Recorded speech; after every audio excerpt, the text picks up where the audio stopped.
হিরণ খান তিনি আছেন ঘটনাস্থলে। আমরা তার কাছে জানতে চাইবো আসলে কিভাবে হয়েছে, প্রত্যক্ষদর্শী কারোর সাথে কথা হয়েছে কিনা, অথবা প্রশাসন আসলে আইন শৃঙ্খলা বাহিনী কি বলেছেন এই ঘটনার ব্যাপারে।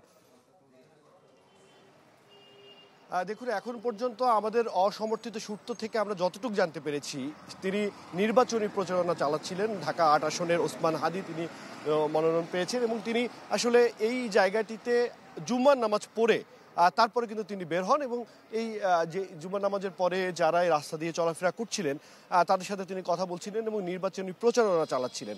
ঠিক এই জায়গাটিতে আসার পরে তার উপরে অতর্কিত হামলা করা হয় এবং এখন পর্যন্ত আপনি দেখতে পাচ্ছেন যে আইনশৃঙ্খলা বাহিনীর সদস্যরা, আমরা বিভিন্ন জায়গায় ঘুরতে এসেছি এবং এই জায়গা থেকে তাকে রিকশায় করে তুলে নিয়ে তারপরে ঢাকা মেডিকেলে নিয়ে যাওয়া হয়েছে। আমরা একদম বলা যেতে পারে কালভার্ট রোডে আমাদের তথ্য ছিল যে কালভার্ট রোডে এমন একটি ঘটনা ঘটেছে, সেই জায়গাটিতে তথ্য নিতে এই পর্যন্ত এখন মাত্র এসে পৌঁছালাম এবং আপনি দেখতে পাচ্ছেন এখানে মাত্র 2জন পুলিশ এবং পুলিশের 2-3টি গাড়ি কিন্তু আসলে এখানে অবস্থান করছে এবং আইনশৃঙ্খলা বাহিনীর সদস্যরা তারা কিন্তু ধীরে ধীরে আসা শুরু করেছেন। অর্থাৎ আইনশৃঙ্খলা বাহিনী, আমরা দেখতে পাচ্ছি যে সিভিলে যেই পুলিশের সদস্যরা তারা কিন্তু আসলে ভিতরে প্রবেশ করছে এবং আমরা রক্তের ছাপ দেখতে পাচ্ছি এখানে।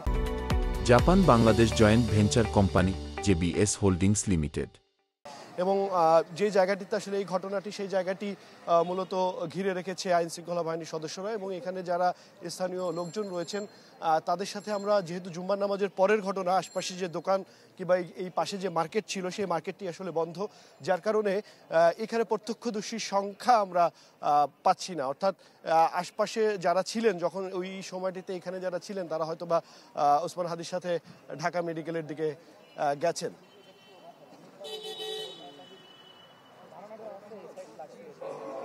আপনারা কি ছিলেন ওই সময়? আপনারা কি জানতে পেরেছেন? আপনারা তো এখানে ছিলেন, একটু যদি আমাদেরকে বলেন।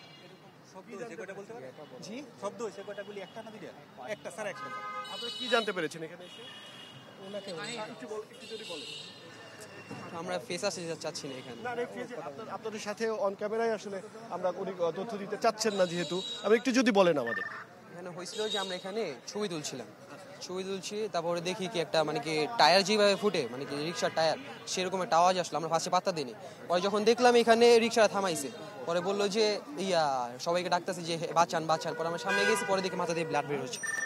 পরে দেখলাম যে মাথা ঢালা করলো, হালকা একটু মানে কি নোয়ালো, পরে দেখি এখানে ব্লাড বের হইতেছে। পরে ওনাকে সাথে চলে নিয়ে গেছে।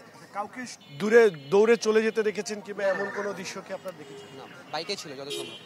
যারা এই ঘটনাটা ঘটিয়েছে তারা বাইকে ছিল। আচ্ছা, তারপর আপনার তো কাছেই ছিলেন, উনি আসলে কি, ওসমান হাদি উনি কি করছিলেন? উনি রিক্সা দিয়ে যাচ্ছিলেন, মানে কি যত সম্ভব ওনার সাথে আবার আরেকজন ছিল, ওনাকে মানে কি শুট করার পরেই ওনাকে আবার চিলাচিলি করে ডাকতেছিল আমাদের।